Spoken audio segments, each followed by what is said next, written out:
Informative classics. What is going on, guys? Guys, today I want to share one of the craziest stories I've ever seen posted in a newspaper with you today.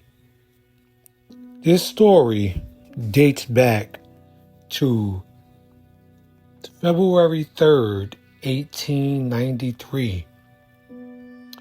In the paper, it says, burned at the stake. Now, think about this. They were burning people at the stake in the 1400s, in the 1500s. So for this story to be posted in a newspaper in 1893 is kind of bananas. And the mere fact that they didn't give a fuck to put the story in the newspaper is bananas. So what happened? The frightful vengeance of a frenzied mob, devilish crime exploded. A Negro fiend meets a fiendish death.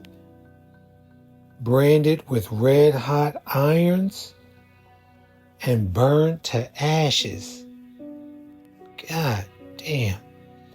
So, Henry Smith's terrible crime near Paris, Texas, he carried a little white girl into a scalded place and literally tore her to pieces.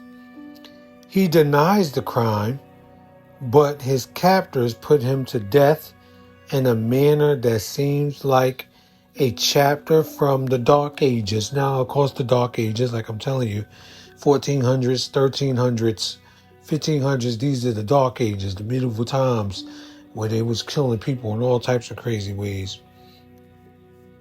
So, Paris, Texas, February 1st, a mob of angry men and women numbering thousands wreaked the most frightful vengeance of lynch, excuse me guys, that word is getting me tongue twisted, of lynch law today upon Henry Smith, a burly Negro who, with the fiendishness of a deprived brute, outraged and cruelty murdered little 4-year-old Myrtle Vance Thursday. Too powerful to resist, they took the prisoner from the guards and bringing him here, dragging him by a rope about his neck to the scene of his crime, subjecting him to every conceivable torture, and then burning the pitiable wretch at the stake. All the morning trains had brought people by the hundreds to this city, white and black alike, to await the arrival of the guards who were bringing the prisoner back from Texarkana, where he had been captured. Now, it's interesting that they say blacks and whites were there to see this. So, history would usually try to tell us that only white people went to go see this happen to this black man, but there were black people there too.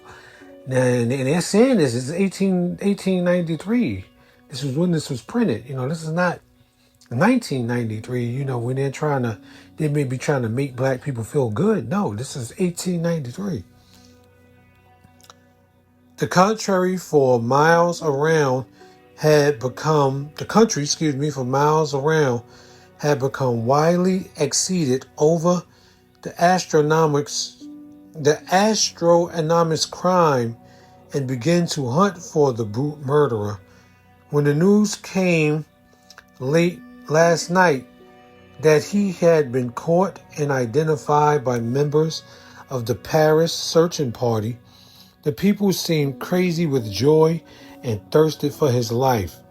By trains and wagons, on horse and foot, people piled into the city. The mayor ordered the liquor stores closed, the unruly mobs deprived, and the schools dismissed. God damn, they even let the kids out of school. Jesus. Plans for a lynching, B, were systematic and businesslike. Henry Smith, a big burly Negro, had on Thursday picked up the little 4-year-old Myrtle Vance near her father's, policeman Henry Vance, house and quieting her with candy, carried her through the central portion of the city to Gibbons' pasture. Several people questioned him, but to each he had said he was carrying her to the doctor's. At the pasture, after assaulting the poor child, he took one little leg in each hand and literally tore her in twine. Wow. Then covering the body with leaves and brush, he laid down and slept calmly beside his victim throughout the night. He went home, got his breakfast, and disappeared. That day, a mass meeting was called at the courthouse, and search parties were out to find the child. Her mangled body was found, and the whole town joined in pursuit of the fiend who had murdered her. He was caught yesterday at Clow on the Arkansas and Louisiana Railroad, 20 miles north of Hope. He denied the crime, but the blood stains were on his clothing, and later he confessed it. This morning, he was brought to Texarkana, where 5,000 people had gathered eager to get at him.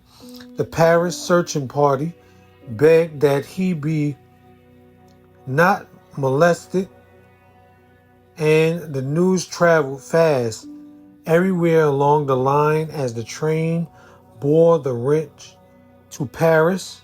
Morbid crowds gathered to gaze upon him. At the depot at Paris was 10,000. Deputy sheriffs put up a show of pistols, but were brushed aside, and a rush made from the car. A rope was thrown about Smith's neck, and he was dragged from the car. He was taken to a road float and borne throughout the city streets that people might gaze on the monster. And they made it a parade. They made this death a parade. That is crazy.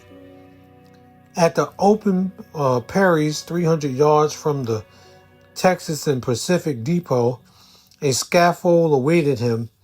It was a 6-foot square and 10-foot high, while within the sight of all, there for 50 minutes, the maddened mob tortured him with diabolical cunning that savages only are supposed to show. Red-hot irons were thrust from every side into his body. His shrieks added vigor to his prosecutors. First, the red-hot irons branded his feet, and inch by inch they crept up to his face. The man was unconscious when at last kerosene was poured over him and cottonseed hulls placed beneath him. A tarp set the prairie on fire, and all was quickly consumed. Cautiously, seekers have carried away all that was left, even the ashes. Smith some way committed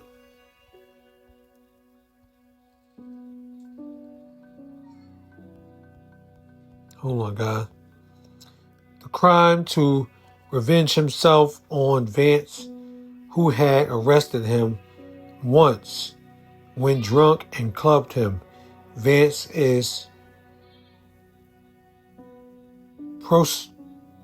prostrated with grief, and his wife is dangerously ill with the shock.